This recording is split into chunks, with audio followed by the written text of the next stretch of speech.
Dawn broke over the Texas plains to reveal 300 Comanche warriors surrounding Zara Bell Washington's ranch. Their horses stood silent as monuments in the morning mist. Feathers caught the first light. War paint gleamed on faces carved from stone. Zara stepped from her cabin door. Her hand found the rifle leaning against the frame. The weapon felt small against what stretched before her. Chief Tochawicka dismounted. His boots touched earth that belonged to her father once. Now it belonged to her. Today it might belong to no one. The chief walked forward. His warriors remained still as the graves behind her house. Morning air carried the scent of sage and something else. Fear, maybe, or destiny. You gave water to my son.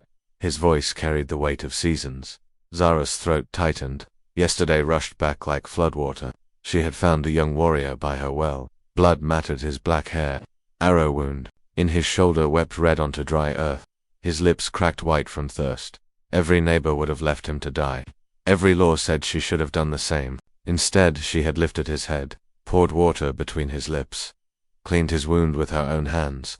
He was dying, she said. Yes. The chief reached into his saddlebag, pulled out gifts wrapped in deerskin, a silver bracelet, turquoise stones, a medicine pouch sewn with tiny beads. My people do not forget kindness. Zara's pulse hammered in her ears. Behind the chief, 300 warriors waited for her response. Behind her, empty rooms echoed with her father's voice. He had built this place with his own hands, taught her to read the sky for weather, showed her which stars pointed home. Your son would have done the same, perhaps. The chief's eyes held depths she could not measure. But you did do it. The wind picked up. Dust devils danced between the warriors and her porch. She had seen dust devils before. They came when pressure built too high, when the air itself could not hold still. What do you want? Partnership. The word hung between them like smoke. Zara knew what it meant. Alliance with the Comanche meant war with everyone else. Deputy Marshal Crenshaw had been circling her property for months, looking for reasons to take it. This would be reason enough. My neighbors will not understand. Your neighbors take what they please. Call it law. The chief's weathered hand gestured toward the horizon. The drought kills my people. Kills yours too. Water does not see color. True words. The wells had been running dry for 2 months. Cattle died with their tongues hanging out. Crops withered in fields that used to run green. Even the river had shrunk to a muddy thread. You offer protection. I offer partnership. You share water. We share strength. Zara looked past him to the faces of his warriors. Young men with rifles across their saddles. Old men with scars. That told stories. They had ridden through the night to reach her. That meant something. Her father's voice whispered in the wind. He had always said the land belonged to whoever loved it most. These people loved it. She could see it in how they sat their horses, how they watched the sky. The cavalry will come. The cavalry comes anyway. The chief stepped closer. Question is whether you face them alone. Zara's grip loosened on the rifle. Her father had taught her to shoot. Also taught her when not to. This felt like a time for not shooting. Water rights during drought. Water rights during drought. And after, we see what after brings. The sun climbed higher. Soon the heat would make thinking difficult. Soon Deputy Marshal Crenshaw would arrive for his weekly visit. Soon she would have to choose between the life her father had given her and the life she might build. My well is deep, she said finally. Deep enough for all of us. The chief extended his hand. His palm showed calluses from decades of hard work. Zara's palm showed the same. She reached out. Their hands met in the space between 2 worlds. Then we have a deal. The warriors behind him straightened, not in threat, but in acknowledgement. The morning wind died down. Dust settled on the earth where their horses stood. Chief Tochawicka smiled. The expression transformed his face completely. My son will be pleased, he said. You had the heart of a warrior. What is his name? Ayana. It means eternal blossom. Zara nodded. She would remember that name. Something told her it would matter more than she knew. The chief mounted his horse. His warriors prepared to follow, but before they left, he turned back. The water you gave my son yesterday may save us all today. Then they were gone. 300 warriors dissolving into the prairie like morning mist, leaving only hoofprints and the scent of possibility. Zara stood alone on her porch. The rifle felt heavier now. The land stretched wider. In the distance, dust rose from the direction of town. Deputy Marshal Crenshaw, right on schedule. She went inside to make coffee. Today would bring consequences, but for the first time in months, she would not face them alone. Deputy Marshal Crenshaw arrived before the coffee finished brewing. His badge caught Sunlight like a warning. 3 men rode behind him. Their faces held the particular hardness that came from believing themselves righteous. Miss Washington. Crenshaw dismounted, slowed, made a show of studying the hoofprints in her yard. Appears. You had visitors. Zara stepped onto the porch. The coffee pot steamed behind her. I get visitors. 300 of them. He kicked at the churned earth. All mounted, all armed. Counting hoofprints is quite a skill. Marshall. Crenshaw's jaw tightened. He had been trying to take her land for 6 months. Always proper. Always legal. Always finding new reasons why. A young woman could not possibly manage such property alone. Consorting with hostiles is a federal offense. Sharing water is Christian charity. The men behind Crenshaw shifted in their saddles. She recognized 2 of them. Jim Morrison from the spread east of town. Cal Henderson, who ran cattle north of the river. Both had been sniffing around her property since her father died. Your father was a good man, Morrison said. His voice carried false sympathy, thick as molasses, but he would not want you putting yourself in danger. My father taught me to judge danger for myself. Henderson spat tobacco juice into her yard. Judgment comes with experience. Experience comes with age. The wind picked up. Dust swirled between the horses and her steps. Zara watched the men's faces. Saw the hunger there. Land hunger. The kind that made men forget their manners. My land, my choice. Crenshaw stepped forward. Not if that choice threatens territorial security. Giving water to the thirsty threatens. No one giving aid to warriors does. The 4th man had not spoken yet. He sat his horse apart from the others. Younger, better dressed. Something familiar about the set of his shoulders. You know my daughter Victoria, Morrison said, following her gaze. Well, you know of her. She handles our business affairs now. Victoria Morrison. The woman wore men's clothes but carried herself with feminine grace. Her dark hair was pulled back severe. Her eyes held intelligence that made Zara suddenly cautious. Miss Morrison, Miss Washington. Victoria's voice was cultured. Easter, education, perhaps we could speak privately. The men exchanged glances. Morrison nodded to his daughter. Crenshaw looked ready to object, but held his tongue. They rode off toward the main road. Victoria remained. He made quite an impression. This morning, word travels fast. Faster when it involves 300 warriors. Victoria dismounted, approached the porch with careful steps. May I? Zara gestured to the chair beside the door. Her father's chair. No one had sat in it since his funeral. Victoria settled herself with unconscious elegance. The drought has everyone desperate, including you, especially me. Victoria's hands rested flat on her knees. Working hands despite the fine clothes. Our cattle are dying. Wells running dry. Father is talking about selling to the big companies up north. Zara poured 2 cups of coffee. The morning sun climbed higher.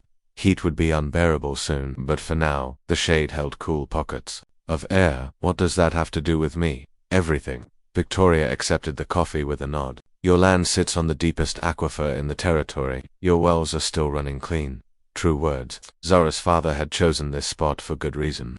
The water table ran close to the surface here. Springs bubbled up in 3 places on her property. Even in drought, the flow continued. So everyone wants what you have. Victoria sipped her coffee. The question is who you choose to share it with. A rider approached from the north. Young man on a paint horse. He moved with the natural grace of someone born to the saddle. His shoulder showed fresh bandaging beneath his shirt. Ayana. He pulled up at the edge of the yard, studied Victoria with curious eyes, then looked to Zara. The alliance holds. It holds. Victoria's cup rattled against its saucer almost imperceptibly, but Zara caught the sound. You know each other, Zara said. The silence stretched thin. Ayana's horse stamped impatiently. Victoria set down her coffee with deliberate care. We have met, Victoria said finally. More than met. Ayana dismounted. His voice carried an edge. You promised water rights for safe passage, then sold that information to your father. Victoria's cheeks flushed. I promised to try, I never promised success. Your promises are wind. My promises are complicated. Zara watched the exchange. Undercurrents flowed between these two. History, betrayal, something deeper than simple negotiation. What promises? She asked. Victoria stood, smoothed her riding skirt. I should go. What promises? Zara repeated. Ayana answered. She offered water access for our horses, our people. Said she could convince the other ranchers to share resources during drought. And she convinced them to post guards instead, turn us away with rifles. Victoria's jaw tightened. The situation changed. My father learned about the meetings. I had no choice. There is always choice. The words came out harder than Zara intended. Both Victoria and Ayana looked at her. She felt the weight of their attention. The weight of decisions that would ripple far beyond her property lines. The Alliance is with me now, Zara continued. No one else. Victoria nodded. Walk to. Her horse, mounted with fluid grace. Be careful who you trust, Miss Washington. The territory is full of people who make promises they cannot keep. She rode away without looking back. Dust marked her passage long after she disappeared. Ayana stepped onto the porch. She will bring trouble. She already has. Zara studied his face. The strong bones. The intelligent eyes. Yesterday she had seen him dying. Today he sat her father's chair with natural ease. Tell me about these meetings, secret negotiations, 6 months of trying to find peaceful solutions. His hands worked restlessly. She seemed different, willing to bridge 2 worlds, but she was not, or she was not allowed to be. The distinction mattered. Zara understood the weight of family expectations, the pressure of inherited obligations. Her father had carried those burdens too. The aquifer runs deeper than they know, she said. Ayana looked up how deep. Zara went inside, returned with a leather portfolio, her father's maps, his surveys, 20 years of careful notation about water sources throughout the territory, deep enough to supply half the territory, if managed properly. Ayana studied the papers, his finger traced underground rivers, natural springs, seasonal flows that most people never noticed. This changes everything. Or nothing. Depends on who controls it. Thunder rumbled in the distance. Both looked toward the horizon. Storm clouds gathered where sky met earth. The first real clouds in 2 months. Rain, Ayana said. Maybe. They watched the clouds build. Lightning flickered in their depths. The air grew heavy with possibility. Or disappointment. In drought country, clouds were promises the sky often broke. Your father was a wise man. He was careful, planned for lean times. He raised a daughter who thinks the same way. Zara felt heat in her cheeks. The compliment touched something she had not known was tender. She folded the maps carefully, stored them away from the wind. Storm is moving fast. They always do out here. Rain began falling, fat drops that hit the dust and disappeared instantly. Then more drops. Then a steady patter that brought the scent of hope.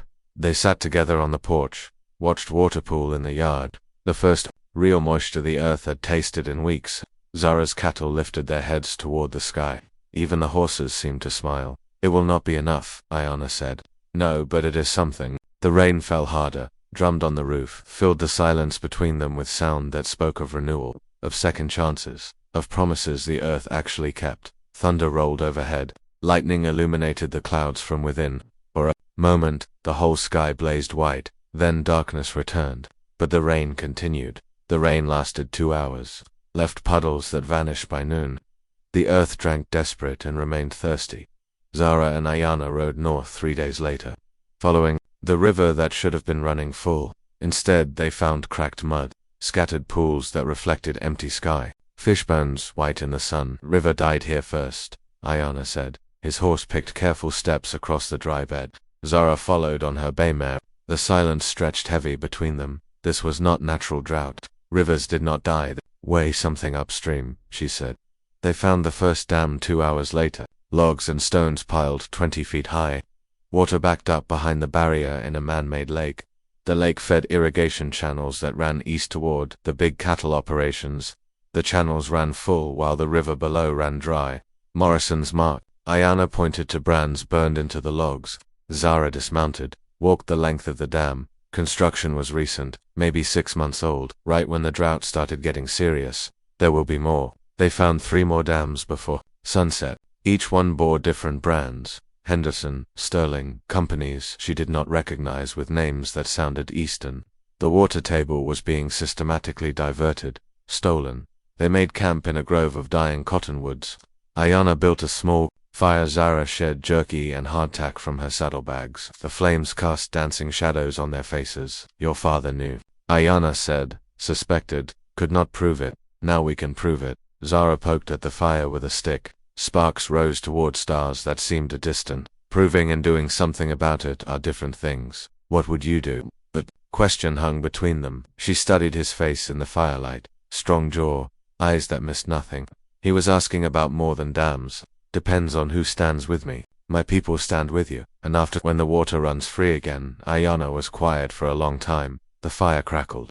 Night sounds emerged from the darkness, owl calls, coyote songs, the whisper of wind through dry grass. I am promised to another, he said finally. The words hit her like cold water. She had not asked, had not wanted to know. But now the knowledge sat between them, heavy as stones. Chief's daughter from the northern tribe, he continued. Alliance marriage. Unite our peoples against common threats.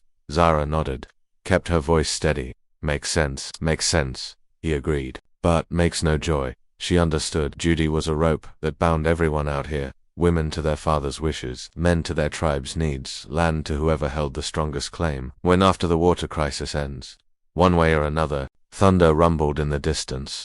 They looked toward the horizon.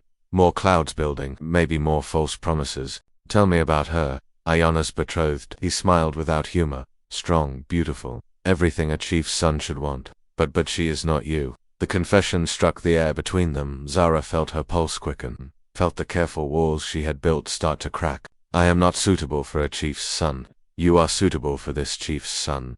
She met his eyes across the fire, saw the truth there, the wanting, the impossibility, all of it burning together. Your people would never accept me. Some would, others would learn too, and mine would never forgive me. They sat in the space between desire and reality. The fire burned lower. Stars wheeled overhead in their ancient patterns. Time moved forward whether they wanted it to or not. We should ride back, Zara said. We should neither moved. They returned to her ranch the next evening, found horses tied to her fence, voices from the porch, company she had not expected. Miguel Santos stood when they approached. His hat was dusty from hard riding. His face carried the weathered lines of a man who worked with his hands. Miss Washington, he nodded respectfully. We need to talk.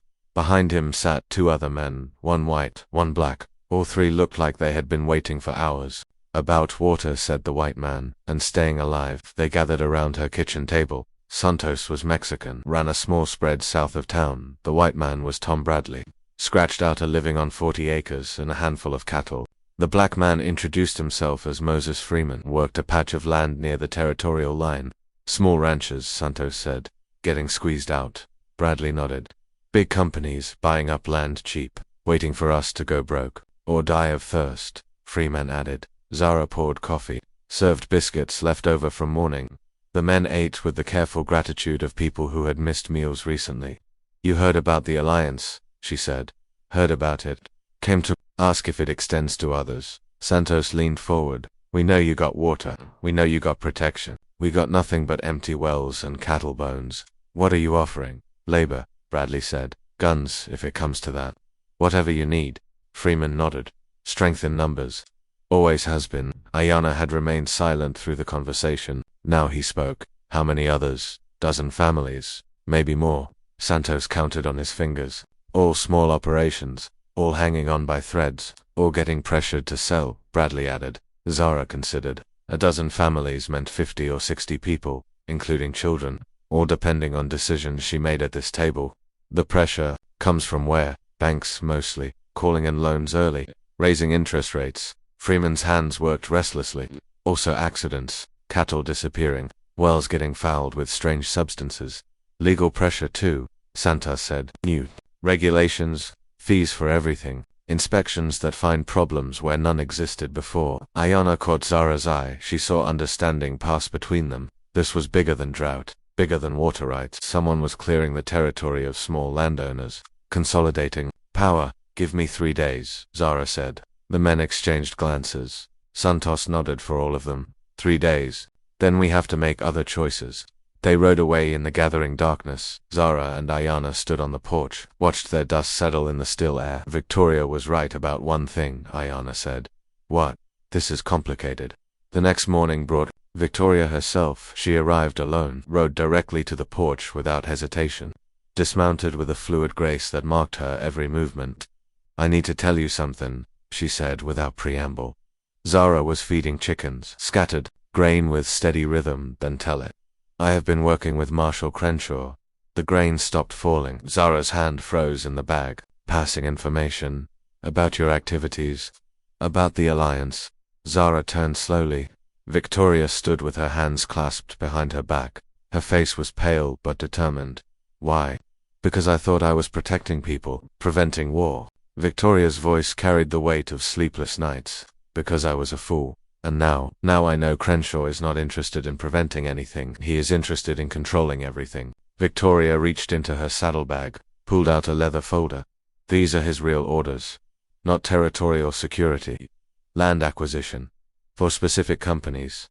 Specific people. Zara took the folder, read the papers inside. Her blood chilled. Orders to declare her ranch a threat to territorial security. Seize the property under federal authority. Transfer ownership to Morrison Sterling Cattle Company, your father's company. My father knows nothing about this. Crenshaw is acting on behalf of others, using our name, Eastern investors, railroad companies, people who see this territory as empty land waiting to be filled. Zara looked up from the papers. Victoria's eyes held genuine regret, and something else, fear. They mean to take everything, everything, Victoria confirmed, starting with you. Thunder rolled across the sky. Storm clouds gathered where the horizon met the earth. Lightning flickered in their depths. The air grew heavy with the promise of rain that might never fall. Victoria's warning came too late by 3 hours. Zara heard the horses before dawn, boots on her porch, the deliberate sounds of men who believed themselves righteous. She reached for the rifle beside her bed, found only empty air. Miss Washington, Crenshaw's voice carried through the thin walls. Federal warrant. Open the door. She dressed quickly. Cotton dress, work boots, braided her hair with steady hands while her heart hammered against her ribs. The mirror showed a face that belonged to her father. Strong bones, determined eyes. She would need both today. Coming, 6 men waited on her porch. Crenshaw wore his badge high on his chest. The others carried themselves with the particular swagger of men who confused authority with righteousness.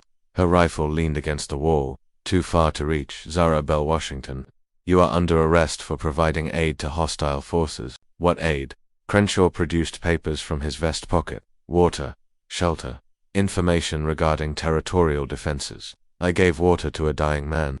You gave water to a Comanche warrior, then entered into military alliance with enemy forces. The words carried legal weight. She heard it in his tone, saw it in the way the other men positioned themselves. This was not negotiation. This was conclusion. I want to see those papers. You will see them at trial. They bound her hands with rope, led her to a wagon that waited in her yard. Iron bars welded to the sides, a cage on wheels. The sun rose as they drove toward town. Light caught the metal and threw hard shadows across her face. The jail sat behind the courthouse. Stone walls 2 feet thick, windows too small for anything but light. They locked her in the back cell, farthest from the door, farthest from hope. Marshal, she spoke through the bars. How long till the circuit judge arrives? Could be weeks. What about my cattle? Federal authority extends to property management during security investigations. His smile held no warmth. Your land is in protective custody. The door slammed. His footsteps faded. She was alone with stone walls and the sound of her own breathing. Hours passed. The sun moved across the window, cast shifting patterns on the floor. She traced the light with her eyes, measured time by shadows. Tried not to think about what was happening to her alliance. Miguel Santos arrived at her ranch. That evening found federal agents inventorying cattle, counting fences, measuring well depths. The agents wore badges but spoke with Eastern accents. Where is Miss Washington? Santos asked. Federal custody, the lead agent replied. Property is under investigation. Santos rode hard to the Comanche camp, found Chief Tochawika staring into a fire that threw sparks toward distant stars.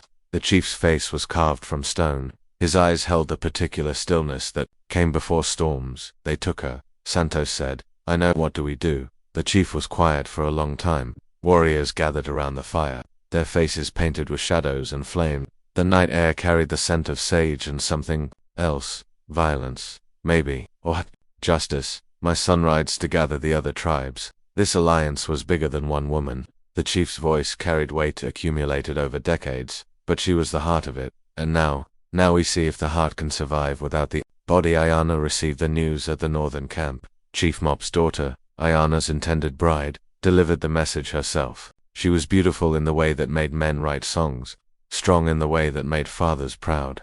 Everything a warrior's wife should be. Your water woman is imprisoned, she said. She has a name, does she? I thought she was just a convenience. Ayana studied his intended's face, saw intelligence there, and hurt, and the particular anger that came from being second choice in your own marriage. She is more than convenient, more than me. The question hung between them. Around the fire, other warriors pretended not to listen. The flames crackled. Night sounds emerged from the darkness. The conversation that would determine the future of two tribes played out in whispers and glances. Different than you, Ayana said finally. But more important, he did not answer. Could not answer. The silence stretched until it became answer. Enough, then go to her. His intended bride stood with fluid grace. But know that when you leave this fire, you leave everything it represents. Ayana nodded. I know, including me.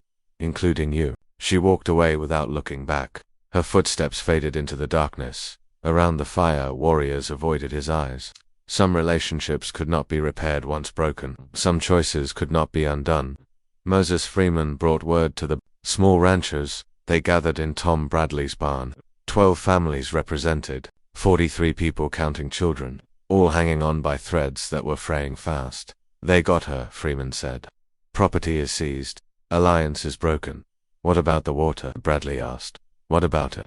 Can't drink water from a well. You can't reach. The families looked at each other. Desperate calculations played across weathered faces. Children who needed food, cattle that needed water, dreams that needed hope. We could try the northern route, suggested Maria Santos. Cross Comanche territory, reach her wells from the backside, and get shot for our trouble, replied Jim Walsh. Without her there, we are just trespassers. We are trespassers everywhere, Freeman said. Question is where we make our stand. Victoria rode to her father's house, found him in his study, maps spread across his desk, correspondence stacked in neat piles. The methodical organization of a man who controlled vast holdings. Father, Victoria, I heard about the arrest. Unfortunate business. Whose business? He looked up from his papers. Federal business. Has nothing to do with us. Your name is on the transfer papers. Morrison's face went very still. What transfer papers? Victoria produced the documents Crenshaw had shown her, watched her father's expression change as he read, saw understanding dawn in his eyes, then anger. I did not authorize this. Then who did? Someone with access to our letterhead, our legal seal. He stood slowly. Someone who wanted our name on documents we never signed. Crenshaw. Crenshaw is a tool. Tools are used by hands. We need to find the hands. Father and daughter studied the papers together. Legal language crafted to obscure rather than clarify. References to Eastern investment groups. Shell companies with innocent names. A web of ownership that led nowhere and everywhere. Railroad money, Morrison said finally. You are certain? I have seen this pattern before. They want the land, all of it, wall-to-wall railroad territory. Victoria felt something cold settle in her stomach. The water rights. Control the water. Control everything else. People, cattle, crops. Everything. And Zara Morrison looked at his daughter, saw something in her face that made him choose his words carefully. She was in the way. And now she is an example. For anyone else who thinks about getting in, the way. Thunder rolled across the sky. Storm clouds gathered on the horizon. Lightning flickered in their depths. The air grew heavy with the promise of rain that might never fall, or might fall too late to matter. Victoria stood at the window, watched the storm build. Her reflection stared back from the glass. A woman caught between worlds she had helped create and consequences she had never intended. I have to fix this, she said. You cannot fix federal authority. I can try. And destroy our family in the process. Victoria turned from the window, met her father's eyes. What family survives by destroying others? She left without waiting for an answer. Some questions were their own reply. Some choices clarified everything that came after. The storm moved closer. Wind picked up. Dust devils danced between the buildings. The air itself seemed to hold its breath, waiting for the moment when pressure could no longer be contained. In her cell, Zara heard the thunder, felt the barometric drop that preceded serious weather. Storm was coming, the kind that changed everything or changed nothing. The kind that revealed who had built on solid ground and who had built on sand. She pressed her face to the window, watched lightning illuminate the clouds from within. For a moment, the whole sky blazed white, then darkness returned, but the storm continued building. Victoria arrived at the jail after midnight. The guard was drunk, his keys hung loose on his belt. She had brought whiskey and sympathy in equal measure. Both proved persuasive. Just want to talk to her, Victoria whispered. Woman to woman. The guard's eyes were glassy. His breath reeked of corn liquor. 5 minutes. 10, 7. Deal. The cell door creaked open. Zara sat on the narrow cot, her back straight despite 3 days of captivity. Her eyes held the particular alertness of someone who had learnt not to trust appearances. Come to gloat? Zara asked. Come to get you out. Victoria produced a second set of keys from her coat. Guard's backup set. He keeps them in his desk drawer. Why? Because I caused this. Time I fixed it. Zara stood slowly. Her muscles protested from sleeping on stone. What is the plan? Get you out. Get you home. Stop them from destroying the springs. They mean to destroy the springs. Victoria's face went pale. Tomorrow morning Crenshaw has dynamite. Says the natural springs are a security risk. Potential meeting place for hostile forces. But really, they want permanent water scarcity. Makes the territory easier to control. Zara felt ice in her veins.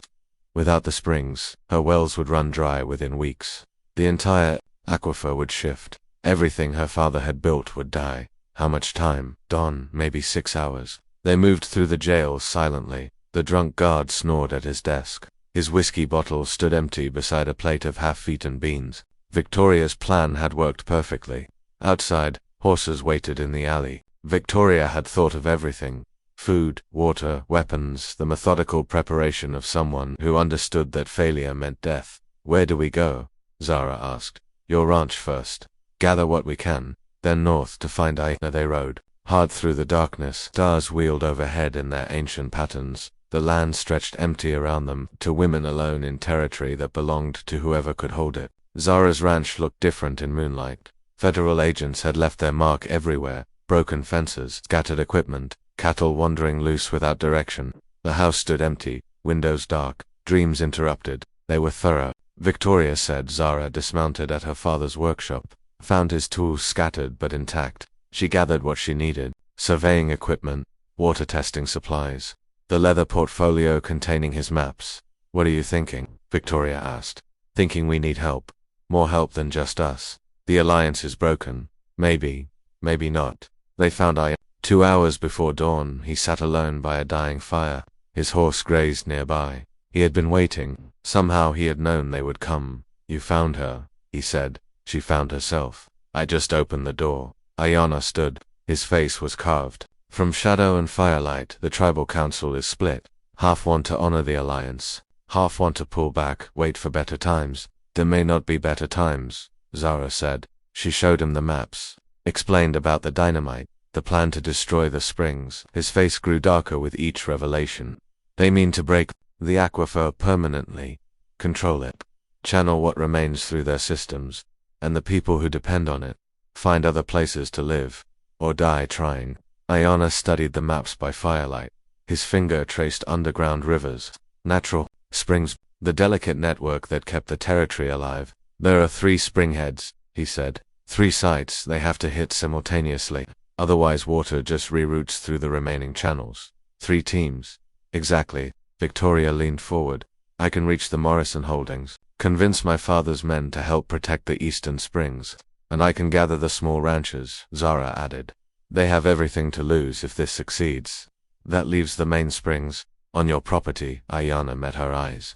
The most heavily guarded and the most important. They sat in the space between planning and action. The fire crackled. Dawn approached with the inevitability of consequences. Somewhere in the distance, men with dynamite prepared to reshape the territory according to their will. The tribal council, Zara asked, will follow strength. Show them we can win. They will join the fight. And if we lose, then they were right to wait. Victoria mounted. Her horse, Eastern Springs. I will send word if we succeed. She rode away without looking back. Dust marked her passage until she disappeared into the pre-dawn darkness. 2 people remained where 3 had sat. Your intended bride? Zara asked. Former intended bride. I am sorry, I am not. The confession hung between them. Dawn lightened the eastern sky. Time was running out, but for a moment they sat in the peace that came from understanding each other completely. We should gather the others, Aina said. Yes, neither moved. After this is over, he continued. After this is over, what? We see what after brings, she smiled. The first real smile in days. Deep wisdom.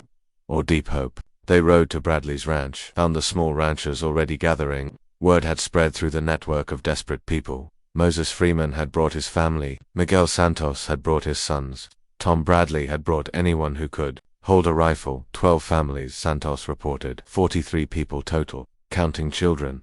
Children stay back, Zara said. Children go where their parents go, replied Maria Santos. Same as always, true words. In territory this harsh, families survived together or died separately. There was no middle ground, no safe distance from consequences. The plan is simple, Zara explained. Protect the springs, stop the dynamite, save the water. And after? Bradley asked. After we see what after brings. They moved out in the gray hour before dawn. Riders spread across the landscape, heading toward different destinations. The eastern group followed Victoria toward Morrison Holdings. The northern group followed Santos toward the river dams. The main group followed Zara toward her ranch, toward the springs that meant life or death for everyone in the territory. Federal agents had already arrived. Zara counted 20 men, more than she had expected. They worked methodically, placing charges around the spring heads, running fuses back to safe distances, the work of professionals who understood demolition. Too many, Ayanna whispered. They lay on a ridge overlooking the ranch. Dawn broke around them. Light revealed the scope of what they faced. 20 armed agents, enough dynamite to crater the landscape. Crenshaw directing operations with military precision, maybe, definitely. Zara studied the scene through her father's field glasses, saw something that made her pause.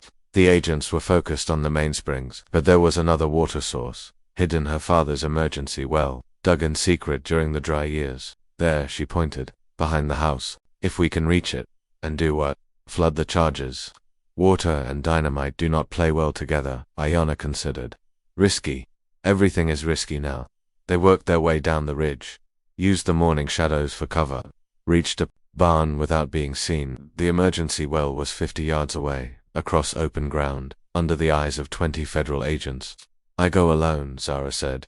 No, I know the property. Know where the pipes run. You provide distraction. What kind of distraction? She smiled. The kind you are best at, Ayanna understood. He gathered his rifle, checked his ammunition, prepared to do what Comanche warriors had always done when their people faced extinction. He asked, when you hear the pump start. Dawn broke fully. Light flooded the landscape. Federal agents prepared to destroy the springs that had sustained life in the territory for generations. On a ridge above, desperate people prepared to stop them. The morning air held the weight of decisions that would echo through history. Water was life. Life was worth fighting for. Everything else was just details waiting to be written. Zara reached the emergency well as the sun cleared the horizon. Her father's hand pump stood exactly where memory placed it, 50 yards from the mainsprings, hidden behind the tool shed he had built with deliberate care. The pump handle was warm from morning light. She worked it slowly. Water rose through pipes her father had laid in secret. The sound was soft, rhythmic, the heartbeat of hope rising from deep earth. Ayanna's rifle cracked from the ridge. Federal agents scattered, dove behind equipment, drew weapons, shouted orders that carried on the wind. Crenshaw's voice rose above the others, commanding, controlled, the voice of a man accustomed to being obeyed. Find the shooter, secure the perimeter. More shots. Ayanna had moved, was firing from a different position, drawing attention away from the springs, away from Zara. Water began flowing from the emergency well, clear, cold, tasting of minerals and possibility. Zara redirected the flow through irrigation channels her father had dug, channels that led directly to the main springs. The dynamite charges sat on dry ground. Fuses ran back to safe distances. Everything calculated for maximum destruction, but dynamite needed dry conditions. Water changed the equation there. An agent pointed toward the toolshed, movement behind the building. Zara dropped flat, crawled toward the next irrigation gate. Water followed her path, spreading across ground that had been thirsty for months. The earth drank grateful and asked for more. More rifle shots from the ridge. The small ranchers had arrived. Bradley's voice carried across the morning air. Federal agents, you are trespassing on private property. We have authority. Crenshaw shouted back. Show us the papers. Papers were signed under duress, called Santos, no legal standing. Zara reached the main irrigation control. Her father had built it to manage spring floods. Now she used it to create one. Water rushed toward the dynamite charges, toward the careful plans of men who thought they controlled everything. The first charge fizzled. Fuse died in rising water. The second charge followed. Then the third. Crenshaw's demolition plan dissolved in the flood Zara had unleashed. The charges are compromised, an agent reported. Then set new ones. Higher ground. Sir, we don't have enough explosives for a second setup. Crenshaw's face went red. Then improvise. Victoria arrived with the Eastern group. Morrison's ranch hands rode behind her, men who worked the land, who understood that water was life. Their rifles gleamed in morning light. Federal agents, Victoria called. You are surrounded. True. Words. The ridge held small ranchers. The east held Morrison's men. The north held something else. War paint. Feathers. The sound of horses moving with deadly purpose. Chief Tochawicka had arrived. 300 Comanche warriors spread across the landscape, silent, disciplined, waiting for orders from their chief. The morning sun caught their weapons, reflected light that spoke of consequences. This is a federal operation, Crenshaw announced. This is tribal land, the chief replied. Treaty land. Your authority ends where our territory begins. The treaty was superseded by territorial law. Show me the documents. Crenshaw's hand moved toward his weapon, stopped. 300 rifles aimed at his position. The mathematics of survival were clear. Even federal authority had limits. Stand down, he ordered his men. Sir, stand down. The agents lowered their weapons, stepped back from the ruined demolition site. Water continued flowing from emergency well, spreading across ground that had been dying of thirst. Morrison rode up on his black stallion. His face was carved from stone. His eyes held the particular anger that came from being used by clever men. Marshal Crenshaw, you forged my signature on federal documents. Sir, I can explain. No explanation needed. You are under citizen's arrest for fraud, forgery, conspiracy. Crenshaw's face went pale. You have no authority. I have plenty of authority. And plenty of witnesses. True words. The ridge held. 43 people who had seen the forged documents, who had heard Crenshaw's orders, who understood the difference between law and lawlessness. Federal marshals arrived from the territorial capital. Real ones. Carrying real warrants for real crimes. They arrested Crenshaw and his agents. Loaded them into wagons that would carry them to trial. To justice. To consequences. The small ranchers gathered around Zara's well. The same well where the story had begun. Where she had given water to a dying warrior, where kindness had grown into something larger than anyone had imagined. Miguel Santos filled his canteen. Tom Bradley watered his horse. Moses Freeman washed the dust from his face. The water tasted of minerals and hope and the future they were building together. The alliance holds, Chief Tochawicka asked. The alliance holds, Zara confirmed. Ayana dismounted near the well. His rifle was slung across his shoulder. His face showed the particular peace that came from choosing the right side of history. Your intended bride, Zara asked quietly, will find a better husband. Someone who chooses duty over love. And you choose what? I choose both. New kind of duty. To the future instead of the past. Victoria approached with documents in her hand. Legal papers. Water rights agreements. The framework for something unprecedented in territorial history. Shared management, she explained. Your land, our resources. Comanche protection, equal partnership, and profits. Shared according to contribution, fair shares for fair work. Zara studied the papers, her father's dream written in legal language, partnership instead of conquest, cooperation instead of competition, water shared instead of hoarded. Where do I sign? The ceremony took place at sunset. Zara's hand touched the pen first, then Chief Tochawicka, then Victoria, then representatives from 12 ranching families, black ink on white paper, words that would reshape the territory. Children played around the well while their parents planned the future. The sound of laughter mixed with adult conversation. Hope and possibility flowed together. Water continued rising from deep earth, fed the springs, filled the channels, spread across land that had been dying. The emergency, well, had become something permanent, something that would outlast all of them. Thunder rolled across the sky. Storm clouds gathered on the horizon. Real clouds this time, heavy with rain that would actually fall. The drought was breaking. Natural cycles returning to their ancient rhythm. Storm coming, Ayana observed. Good storm, Zara replied. They sat together on her father's porch, watched lightning flicker in the distance. The air grew heavy with moisture, with possibility, with the promise of rain that would fall when it was needed. Other couples gathered around the property, Victoria and a young Morrison ranch hand whose name was Kindness, Santos and his wife whose garden would bloom again, Bradley and Freeman whose children would inherit a territory built on cooperation instead of conquest. The first drops began falling, fat drops that hit the dust and disappeared instantly. Then more drops.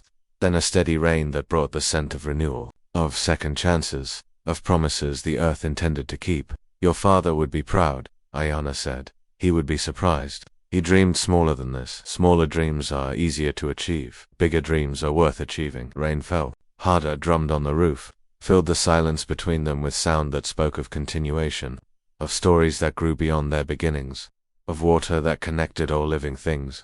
Children splashed in the puddles forming in the yard. Their parents watched from the porch. Multiple generations gathered around the world that had saved them all. Native Americans, white settlers, Mexican ranchers, freed slaves, all sharing water, all sharing hope.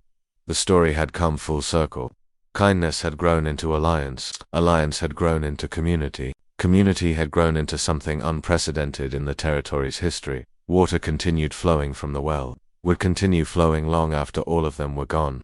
Future generations would gather here, would remember the woman who gave water to a dying warrior, who chose mercy over vengeance, who built bridges instead of walls. Lightning illuminated the clouds from within. Thunder rolled across the landscape. Rain fell steady and sure. The drought was over. The territory would bloom again. The well would sustain them all. And that is all to the story. For now, please let me know where you are tuning in from. Perhaps we will create a story there. Consider liking this video and subscribing to our channel. And if you enjoy our content, click this video on your screen. I promise you, it's worth watching. See you tomorrow.